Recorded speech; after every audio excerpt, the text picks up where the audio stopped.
Selanjutnya kita serahkan semuanya pada guru kita Kiai Haji Abdul Rahmat Ahmad Rojali. Silakan Ustaz.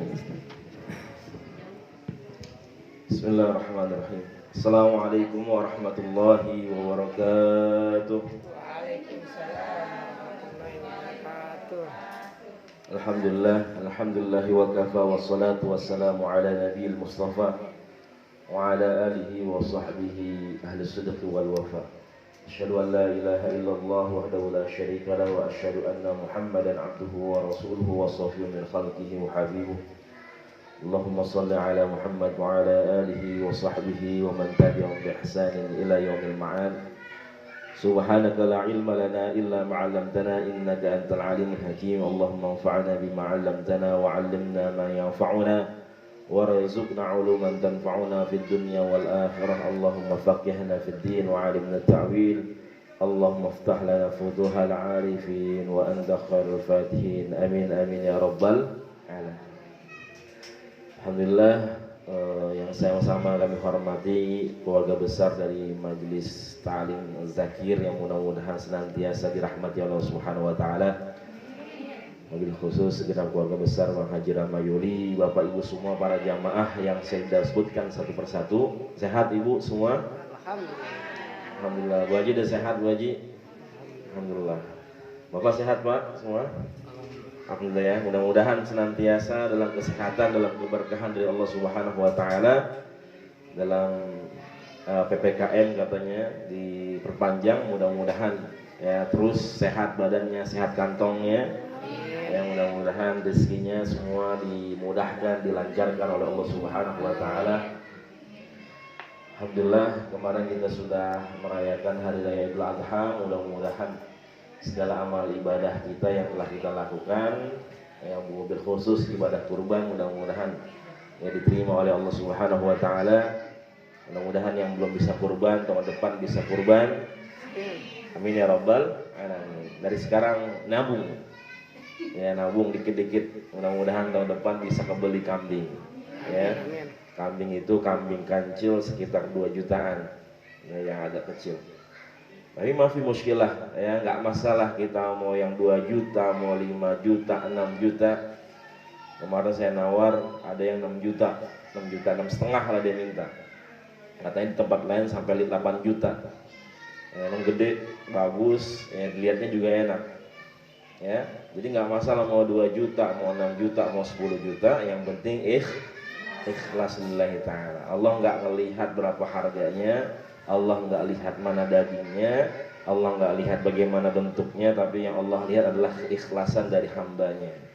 Ya mudah-mudahan ya segala apa yang telah kita berikan ya ini bernilai ibadah di sisi Allah Subhanahu wa taala. Jadi mudah-mudahan tahun depan kita bisa ngumpul lagi. Mudah-mudahan tahun depan kita bisa motong di sini, ya nyate di sini, ya makan rendang, makan apa lagi? Makan kebuli misalnya, ya mudah-mudahan ya dipanjangkan umur kita dalam taat ibadah kepada Allah Subhanahu wa taala. Salawat dan salam senantiasa kita haturkan kepada Nabi tercinta Nabi Muhammad sallallahu alaihi wasallam. Mudah-mudahan ya kita terus menghidupkan sunnah-sunnah Rasulullah sallallahu alaihi wasallam. Alhamdulillah kita bisa mulai lagi ya. Biasanya ngaji kalau udah prek mulainya susah. Berat kaki itu. Ya, karena saya pernah ngalamin di majlis di rumah, kalau udah libur, udah gerakinnya susah lagi, berat. Makanya berapapun orang ya yang bisa ngaji, ayo ngaji. Mau dia 1 orang, mau dia orang, tetap ya kita jalan aja pengajian. Ya, tapi mudah-mudahan nanti ya yang lain juga bisa ikut. Jadi mudah-mudahan kita senantiasa selalu sehat ya. Senantiasa diberikan kesehatan oleh Allah Subhanahu wa taala. Yang penting jangan banyak pikiran. Ya, karena kebanyakan penyakit kita ya, penyakit orang modern sekarang itu karena pikiran. Apalagi pikirannya bejibun, bercabang. Ya. Apa aja dipikirin. Ya. Nah, itu. Pengen ini, pengen itu, duitnya nggak ada, jadi pusing. Ya, karena kata Al-Imam Ibnu Sina mengatakan bahwasanya Al-wahmu nisfudda, yang namanya kecemasan ya, pikiran, yaitu adalah sebagian dari penyakit ya. Wal itmi'nan nisfud dawa, dan ketenangan ya, ketenangan diri kita, ketenangan hati kita adalah sebagian dari yang namanya obat ya, jadi kudu tenang ya. Kemudian wasabru bidayatus syifa, dan kesabaran adalah awal mula dari kesembuhan ya. Jadi kuncinya harus tenang dan harus sabar ya. Kenapa kemarin orang banyak meninggal? Karena kebanyakan ketakutan, cemas ya, kepikiran. Makanya dalam Al-Baqarah 155 itu Allah jelaskan, walanabluwannakum bisyai'im minal khaufi wal ju'i wa naqsin minal amwal wal anfusi wath thamarat wa basyiris sabirin. Kata Allah, aku akan uji kalian manusia ya, bisyai'im minal khauf, dari rasa takut ya, cemas itu pikiran tuh ya, minal khauf rasa takut ya, minal ju' rasa lapar ya, gara-gara PPKM ya, orderan dikit ya, nggak mengajar apa? Ya, ada. Alhamdulillah, nggak ada. Banyak orderan alhamdulillah. Ya, alhamdulillah. Kemudian apa? Pendapatan berkurang ya, jadi kita takut karena nanti kelaparan ya, itu ujian dari Allah Subhanahu wa taala. Harta kita berkurang, harta kita hilang, keluarga kita diambil sama Allah, kembali menghadap Allah. Semuanya adalah ujian.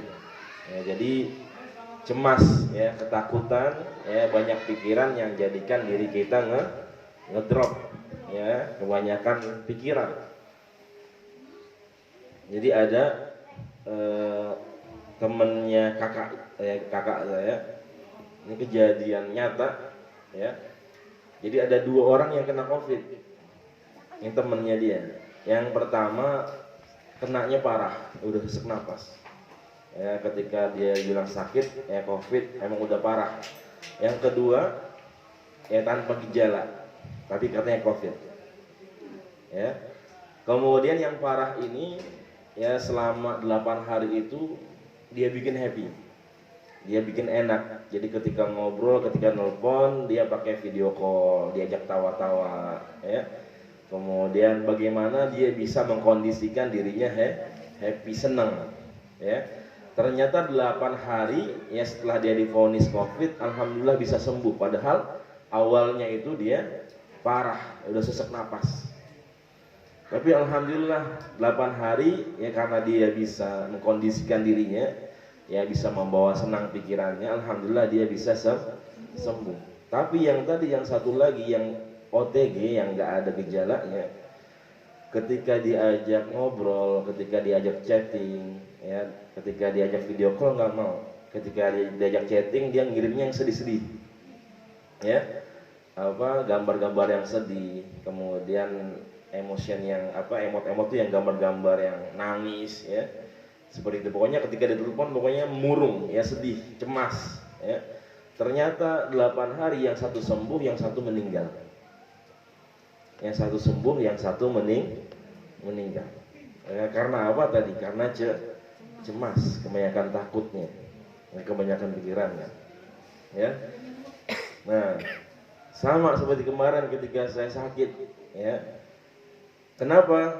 Karena ternyata kemarin kan ada temen pengurus masjid itu, dia minta minyak wangi, kayu putih ya, yang pernah di sini beli ya.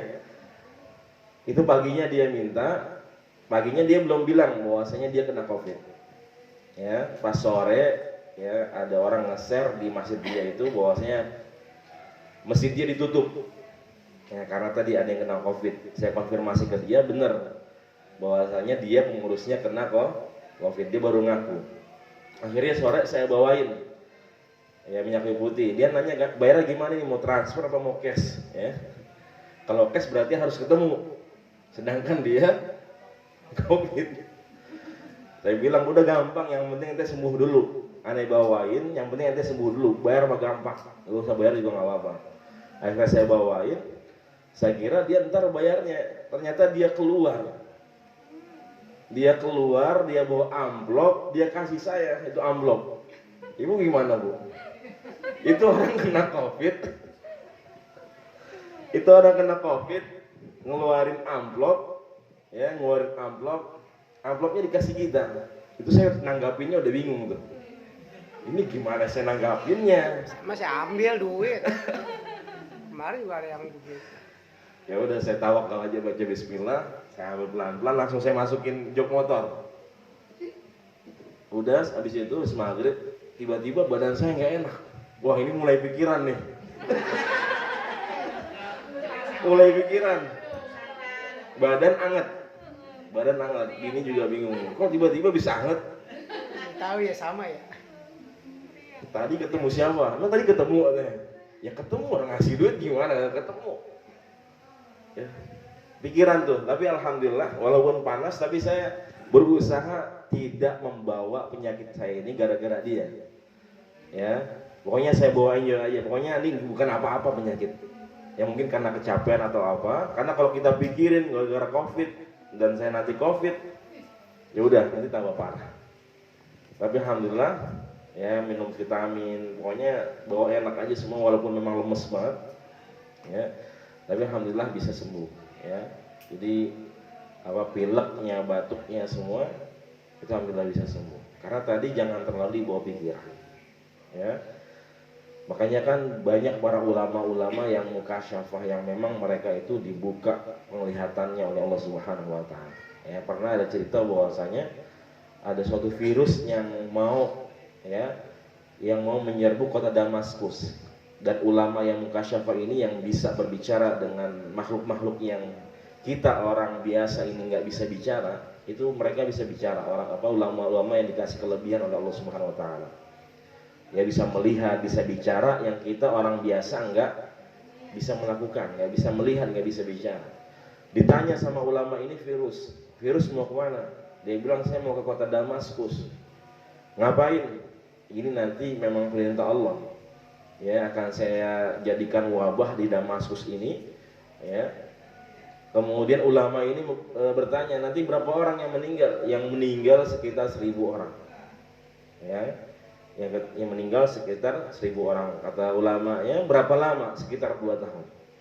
Setelah 2 tahun dia balik lagi ketemu sama ulama tadi. Ya gimana? Wabahnya sudah selesai? Sudah. Kemudian berapa orang yang meninggal? Sekitar 10.000 orang. Yang tadinya targetnya 1.000 orang jadi 10.000 orang. Kemudian ditanya kok bisa? Ya kenapa bisa? Yang 1.000 meninggalnya karena virus, tapi yang sisanya meninggalnya karena takut, karena cemas, ya kepikiran, ya ada ambulan lewat, ya bolak-balik, ya jadi ketakutan, ya ada tetangganya kena, dia jadi ketakutan, ada orang meninggal karena COVID, dia dengar beritanya, ya jadi takut, ya. Jadi mudah-mudahan ya kita bisa senantiasa ya menjaga pikiran kita, ya hati kita, yang mudah-mudahan senantiasa dekat dengan Allah Subhanahu wa taala. Amin ya rabbal alamin. Insyaallah kita akan teruskan kajian kita ya hadis yang ke-17. Ya kita baca ya bismillahirrahmanirrahim. Bareng-bareng dulu ya. An Abi Ya'la Shaddad Ibni Ausin radhiyallahu anhu an Rasulillah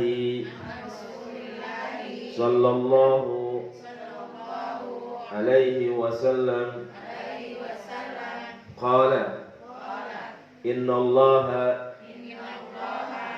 kataba al-ihsana ala kulli shay'in فإذا قتلتم فأحسنوا القتلة وإذا ذبحتم فأحسنوا الذبحة وليحد أحدكم شفرته وليرح ذبيحته رواه مسلم. Ya, jadi hadis ini berbicara tentang umumul ihsan. Ihsan itu adalah kebaikan, ya. Jadi bagaimana agama Islam ini memerintahkan yang namanya ihsan dalam segala hal, dalam segala lini kehidupan umat manusia. Ya. Hadis ini diriwayatkan oleh Abu Ya'la Shaddad ibni Ausin. Ya, julukannya, panggilannya namanya Abu Ya'la, nama aslinya Shaddad ibni Ausin radhiyallahu anhu. Ya, semoga Allah meridhoinya. An Rasulullah sallallahu alaihi wasallam, dari Rasulullah sallallahu alaihi wasallam qala, ya Rasulullah pernah bersabda, innallaha katabal ihsana. Innallaha, sesungguhnya Allah jalla wa ala, Allah subhanahu wa ta'ala, ya katabal ihsan, Allah mewajibkan yang namanya ihsan ala kulli syai', ya kebaikan dari dalam segala hal. Ya, fa idza qataltum, dan kalau kalian membunuh, fa ahsinul qitlah, maka perbaguslah, ya buatlah pembunuhan itu ya menjadi nyaman. Nanti kita akan bahas seperti apa pembunuhan yang nyaman itu. Wa idza dzabhtum, dan ketika kalian menyembelih, ya fa ahsinu dzabhah, ya maka perbaguslah, ya buatlah nyaman bagaimana ketika kita menyembelih hewan. Wal yuhidda ahadukum syafratahu, ya dan hendaklah ya setiap kalian itu menajamkan, mengasah pisaunya, ya menajamkan pisaunya. Wal yurih dzabihatahu, dan membuat hewan yang disembelih itu bisa menjadi nyaman, ya menjadi enak ketika disembelih. Rawahu Muslim. Ya, hadis ini dijelaskan dalam kitab riwayat Imam Muslim, Sahih Muslim. Ya. Jadi memang sebenarnya kalau kita kemarin taklim kita bahas nih sebelum kurban. Ya, karena memang ini menjelaskan tentang bagaimana kita berbuat baik dengan hewan. Ya. Tapi qadarullah ala kulli hal, ya karena ada beberapa hal yang membuat kita tidak bisa melaksanakan taklim, tapi mudah-mudahan ya ini bisa menjadi landasan kita, menjadi pembelajaran buat kita bagaimana ke depannya ketika kita bermuamalah dengan yang namanya hewan atau makhluk Allah Subhanahu wa taala. Jadi Rasulullah sallallahu alaihi wasallam menjelaskan innallaha katabal ihsan, ya bahwasanya Allah Jalla wa Ala, Allah Subhanahu wa taala mewajibkan yang namanya ihsan, ya kebaikan, ya dalam segala hal. Ya kita sebagai anak diperintahkan untuk ihsan kepada kedua orang tua. Wa qada rabbuka alla ta'budu illa iyyah wa bil walidaini ihsana. Allah sandingkan perintah untuk menyembah Allah dengan patuh dan tunduk kepada kedua orang tua. Ya, aku tetapkan kepada kalian untuk senantiasa mentauhidkan diri kalian kepada Allah Subhanahu wa taala dan berbuat baik kepada kedua orang tua. Ya. Kemudian berbuat baik ya dalam ibadah yang lain. Ya, ihsan ya antara suami dengan istri, kemudian istri dengan suami, itu adalah perbuatan ihsan, berbuat baik. Ya, kemudian ihsan di mana saja di jalan kita berbuat ihsan, nolong orang. Ya, ada orang tua yang tua rentak masih dorong gerobak misalkan, udah gitu tanjakan, kita berhenti, kita bantu buat nolong, kita dorongin, kita bantuin, itu ihsan. Ya, ketika ada orang misalkan mau nyebrang, kita kasih jalannya. Ya, ada orang putar balik, mobil motor mau putar balik, kita kasih jalan. Ya, nggak usah kita buru-buru, nggak usah kita dengan ego kita nggak ngasih jalan. Karena di situ adalah kebaikan yang diperintahkan oleh Rasulullah Shallallahu Alaihi Wasallam. Jadi al-ihsan ala kulli syai'. Ya, kita berbuat baik dimanapun dalam segala hal. Ya, dimanapun dalam segala hal, yang kecil hormatin yang besar, yang tua juga harus nyayangin yang kecil. Ya, pemimpin harus sayang sama rakyatnya, ya sama bawahannya. Begitu juga yang bawah, rakyatnya harus hormat, harus tunduk, harus patuh dengan pimpinannya ketika memang benar, ya sesuai dengan perintah Allah dan Rasulullah Shallallahu Alaihi Wasallam. Ya, jadi ihsan ini yang diperintahkan oleh Nabi kita, Nabi Muhammad Shallallahu Alaihi Wasallam. Makanya Rasulullah mencontohkan bagaimana kita, ya sebagai seorang manusia bisa menerapkan ihsan. Ya, dalam ibadah misalkan Rasulullah yang pernah kita bahas di hadis yang pertama itu, ya setelah hadis yang pertama yang hadisnya panjang, yang berbicara tentang yang namanya iman, kemudian yang namanya Islam, kemudian yang namanya ihsan. Ya, apa itu ihsan? Anta budallah ka'annaka tara fa in lam takun tara fa innahu yara. Ihsan itu adalah ketika kita menyembah Allah seakan-akan kita melihat Allah Subhanahu wa taala. Dan kalau kita menyembah Allah, kita tidak melihat Allah, tapi kita yakin bahwasanya Allah melihat kita. Ya, tapi yang namanya di dunia kita tidak akan pernah bisa melihat Allah. Kapan lihatnya nanti? Ya, di akhirat. Ya, soal kiamat itu menjelaskan wujuh yauma idzin nadhirah ila rabbiha nadhirah. Jadi akidahnya Ahlus Sunnah wal Jamaah itu bahwasanya kita nanti di akhirat akan melihat Allah dengan mata kepala kita, ya, mata telanjang kita melihat Allah langsung. Ya, wujuh yauma idzin nadhirah ila rabbiha nadhirah. Pada hari itu orang-orang yang beriman matanya akan bersinar, ya, akan berkaca-kaca karena melihat Allah secara jelas. Ya. Subhanallah, nanti kalau kita baca bagaimana keadaan manusia ya di hari kebangkitan itu luar biasa. Ya, fase-fasenya banyak sekali.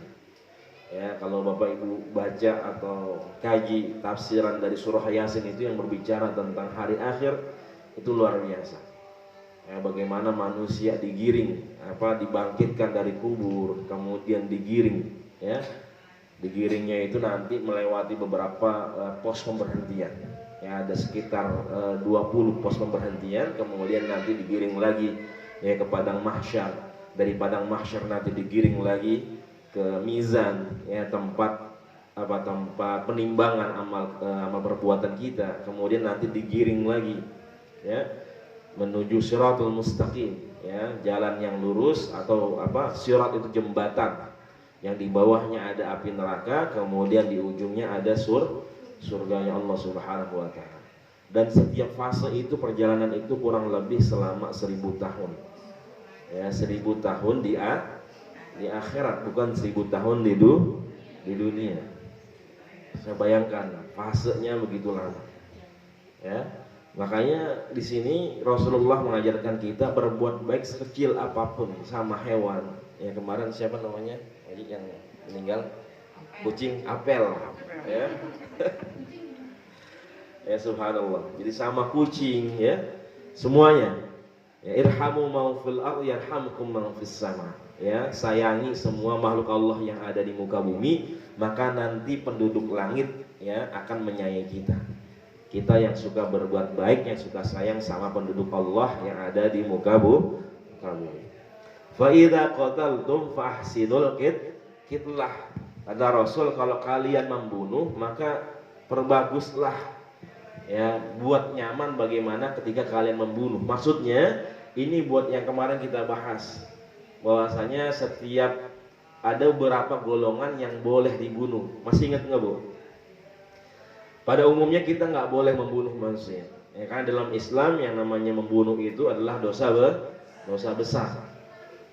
Ya, man qatala nafsan bighairi nafsin faka'annama qatala an-nasa jami'a. Siapa saja yang membunuh manusia dengan sengaja, maka dia bagaikan membunuh seluruh umat manusia. Jadi satu kita bunuh orang, pahalanya balasannya seperti kita membunuh seluruh manusia.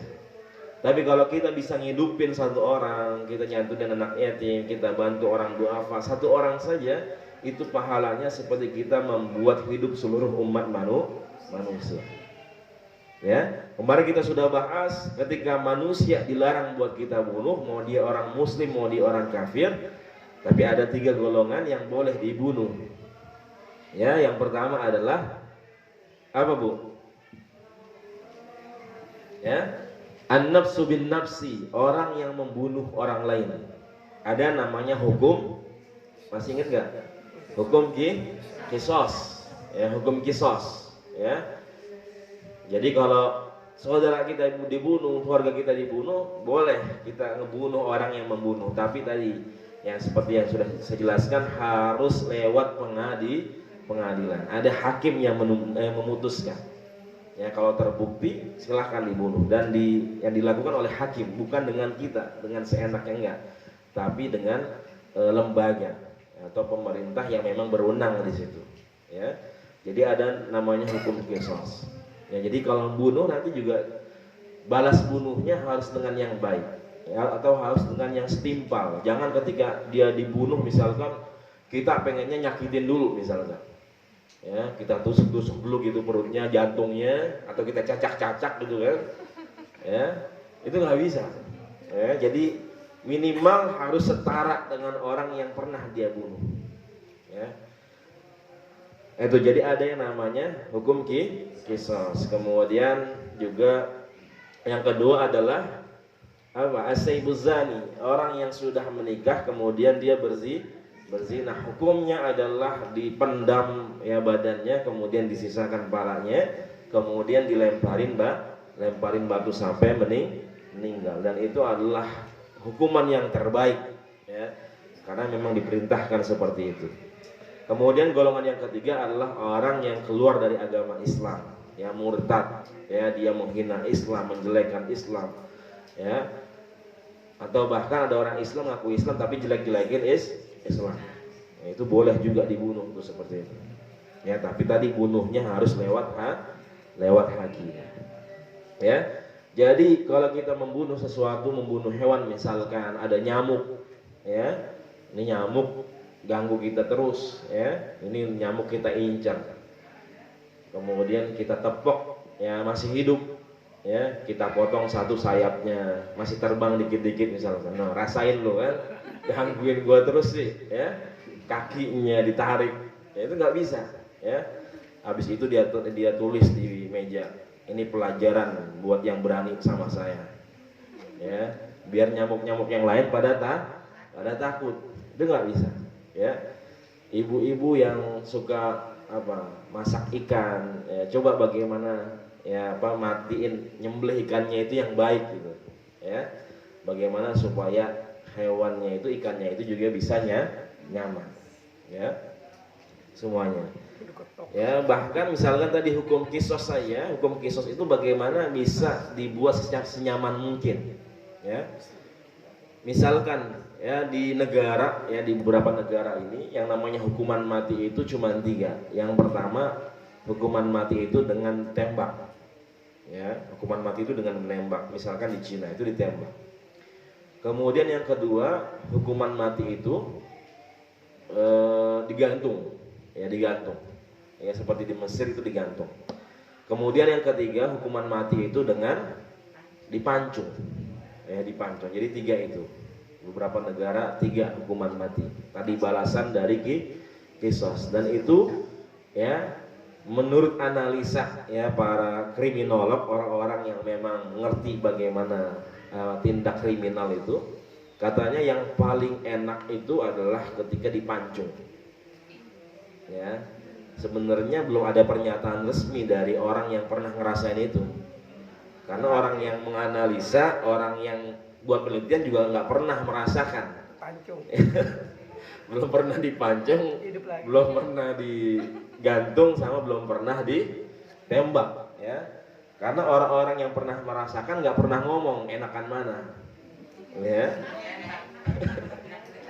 Nggak ada yang pernah bicara enakan digantung apa dipasung apa ditembak, ya. Ya. Ternyata katanya enakan dipancung, ya. Kenapa? Karena kalau ditembak katanya, kalau kena ke jantung kita itu masih berasa sakit. Orang tuh masih ngerasakan sakit, ya, ngerasa sakit, jantungnya ditembak kemudian nggak berfungsi, itu masih berasa, ya. Kemudian kalau digantung, ya, digantung meja ditendang kemudian langsung keikat, dan itu masih merasakan sakit, dan orang ngelihat walaupun ditutup matanya, tapi dia tahu, ya. Kadang itu masih berasa, ketika ditarik itu berasa. Tapi yang namanya pancung katanya itu nggak berasa sama sekali. Ya karena dia nggak ngelihat.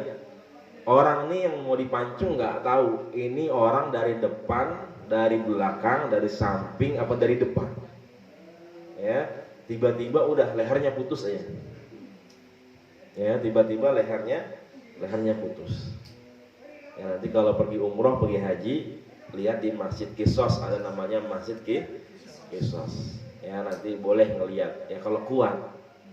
Ya. Ya, hari Jumat. Ya. Jadi gitu, kalau pancung dia nggak tahu dari arah mana dia bakal dipancung, tiba-tiba udah habis. Ya. Jadi itulah bagaimana agama Islam yang menerapkan qisas itu sebaik mungkin, ya.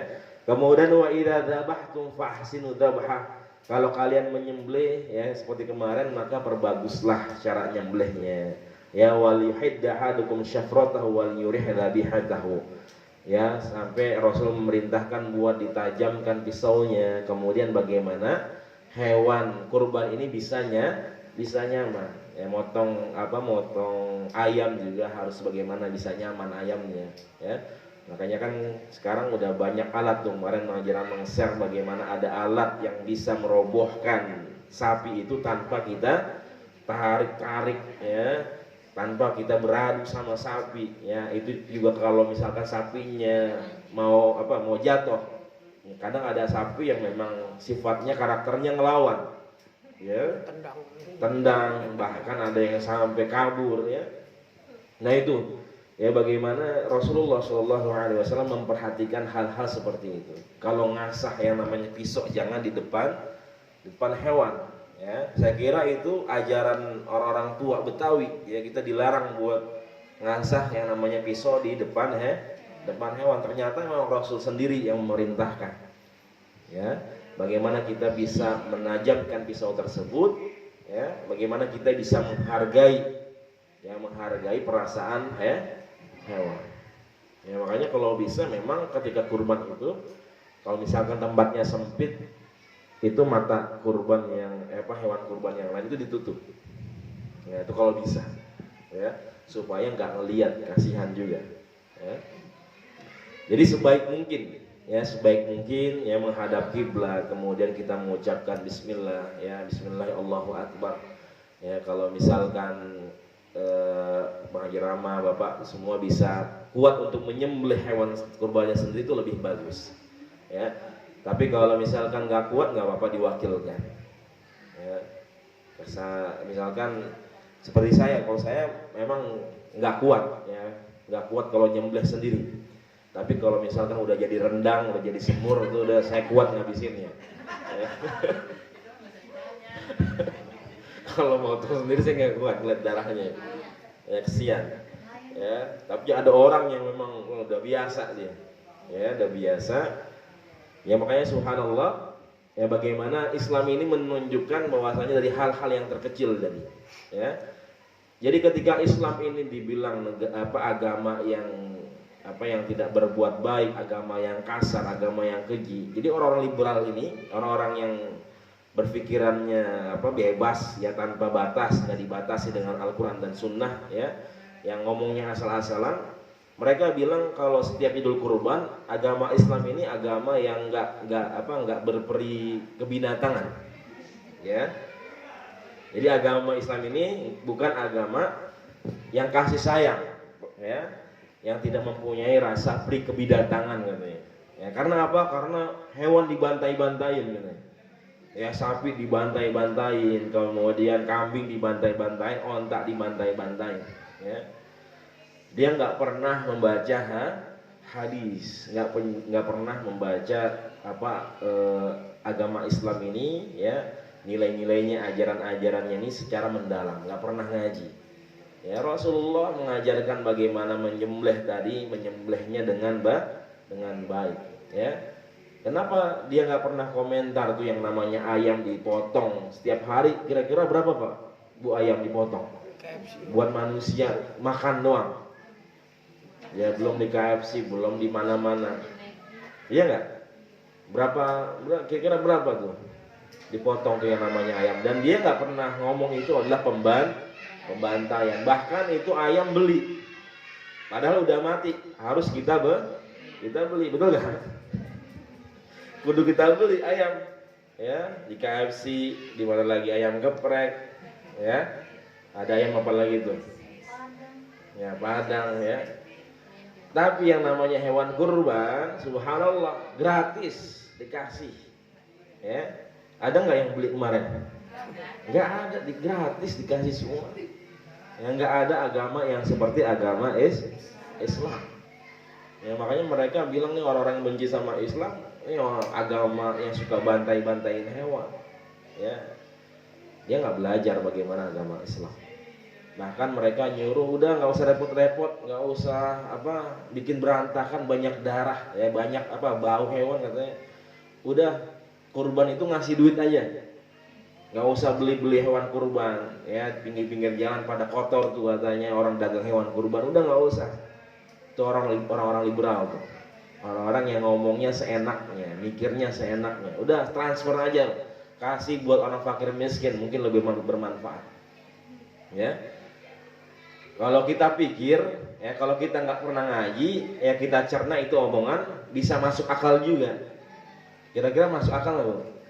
Udah kasih duit aja, nggak usah beli hewan. Ya kasih orang miskin, anak yatim, dia lebih senang. Masuk akal, bener. Ya. Tapi kenapa kita motong hewan, kita beli hewan? Karena kita ngikutin sunnahnya Nabiullah Ibrahim alaihissalatu wassalam. Ngikutin sunnahnya Nabi Ibrahim. Ya. Urusan ngasih duit mah banyak, ya yang lain juga banyak, ada infak, ada sedekah, ada zakat, itu lain lagi. Ya ini ibadah yang memang tiap tahun, ya tiap tahun kita lakuin, setahun hanya satu kali. Ya makanya kita kudu beli hewan kurban. Nggak bisa kita cuma transfer, kita kasih duit ke orang, nggak bisa, nggak boleh.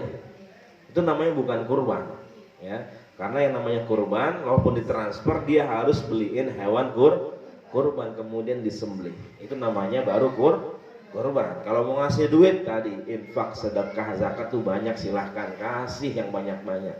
Ya. Tapi kalau hewan kurban, ya kudu kita beli, kudu kita sembelih. Ya ini subhanallah. Jadi bagaimana agama Islam ini agama yang rahmatan lil alamin. Ya, ada orang Islam bilang bahwasanya agama Islam ini dia benci sama agamanya sendiri. Ya, nggak usah ngadain kurban. Ini orang-orang Islam liberal, yang orang-orang yang nggak pernah belajar. Mungkin dia belajar, cuman dia menyelewengkan. Mungkin dia belajar, cuman dia menafsirkan, yang mengartikan ajaran Islam ini sesuai dengan hawa nafsu mereka, ya sesuai dengan kepuasan mereka. Ya. Ada orang bilang bahwa agama Islam ini agama teroris, ya agama yang nggak ada kasih sayang. Ya lihat bagaimana sejarah membuktikan Rasulullah Shallallahu Alaihi Wasallam. Ya dari yang namanya hewan aja kita disuruh berbuat baik. Ya ketika nyembelih aja berbuat baik. Ketika perang juga, yang nggak boleh yang namanya ngerusak tanaman, ya nebang pohon korma misalkan, memotong hewan memotong pohon korma, karena korma adalah makanan pokok orang Arab ketika itu. Ya, nggak boleh nyakitin yang namanya anak kecil, wanita, ibu hamil, orang-orang yang sudah lansia, sudah tua renta, itu nggak boleh. Semua ada aturannya. Ya, bagaimana Rasulullah dengan ihsannya, dengan sifat baiknya mencontohkan kepada kita semua bahwasanya dalam setiap apapun kita senantiasa berbuat baik. Ya, jangankan sama manusia, sama hewan aja kita kudu berbuat baik, apalagi sama yang namanya manusia. Ini subhanallah. Jadi hadis ini mengajarkan tentang bagaimana Islam yang rahmatan lil alamin. Islam yang penuh dengan kasih sayang. Ya, bahkan tadi saya baca berita, ya ketika nggak ada agama lain yang memerintahkan kurban ini, ada orang non-muslim tadi dia masuk rekor muri, dia memberikan hewan kurban sekitar 1.100 kalau nggak salah, 1.100 hewan kurban, tapi non muslim ya, 1.100 hewan kurban. Makanya dia dapat rekor muri, dapat penghargaan dari muri itu yang suka bikin rekor ya, itu dapat penghargaan, tapi non muslim. Diterima nggak? Ya nggak diterima ya. Tapi Allah balas kebaikan dia dengan kebaikan di dunia. Jadi kalau ada orang muslim, ada orang non muslim yang berbuat baik ya, tadi misalkan ngasih hewan kurban, maka Allah balas ya kebaikan tersebut dengan kebaikan lagi ya, dan kebaikannya hanya sebatas di dunia. Contohnya apa? Mungkin kerjaannya tambah enak ya, bisnisnya tambah maju ya, keluarganya tambah sehat. Itu kebaikan dari Allah karena dia telah berbuat baik. Tapi untuk urusan akhirat, itu perbuatan, itu sumbangan nggak nyampe sampai ke akhirat. Kenapa? Karena kalau sudah masuk akhirat itu harus bawa yang namanya iman, Islam, ihsan ya, sedangkan dia nggak mengakui ya Allah sebagai Tuhan, Nabi Muhammad sebagai utusan. Makanya hanya terputus hanya di dunia saja, nggak bisa dia bawa ke akhirat. Karena akhirat harus ada yang namanya iman ya, keyakinan kita kepada Allah Subhanahu wa ta'ala ya. Ini mudah-mudahan para jamaah semua, Bapak Ibu semua yang dirahmati Allah Subhanahu wa ta'ala, jadi kita bisa berbuat baik ya dengan siapapun, dengan semua makhluk Allah Subhanahu wa ta'ala. Kita berbuat baik ya dimanapun dan kapanpun ya, senantiasa kita niatkan ya untuk kebaikan diri kita ya. Allah sangat menghargai sekecil apapun yang kita kerjakan ya, itu akan membawa manfaat untuk diri kita ya, akan membawa keberkahan buat diri kita. Mungkin kebaikan kita kecil menurut kacamata kita, tapi bisa menjadi besar menurut kacamata orang lain ya. Ketika kita misalkan ngasih beras ya, kasih beras cuman seliter misalkan, menurut kita mungkin kecil, tapi ketika orang yang memang dalam kesehariannya mereka itu susah untuk mendapatkan beras, 1 liter itu menjadi sesuatu yang luar biasa. Bahkan kalau kita kasih itu doanya apa aja didoain buat kita, betul nggak Bu? Ya, kita kasih 2.000 aja, 5.000 orang di pinggir jalan ya, yang kira-kira emang udah lesu, udah tua renta ya, kita kasih itu. Ketika kita kasih duit itu doanya apa aja didoain ya, biar sehat, biar kerjaannya enak, lancar, keluarganya semua pada sehat, rezekinya lancar ya, urusannya mudah semua. Ini subhanallah ya. Jadi kebaikan sekecil apapun ya bisa jadi besar di mata orang lain. Jadi mudah-mudahan ya kita bisa melakukan hal-hal yang terbaik ya dalam diri kita, walaupun itu kecil atau sedikit, mudah-mudahan bisa membawa keberkahan buat kita. Mungkin sampai sini karena kita insyaallah ya akan dikit lagi isya. Mungkin ada yang ditanyakan para jamaah semua.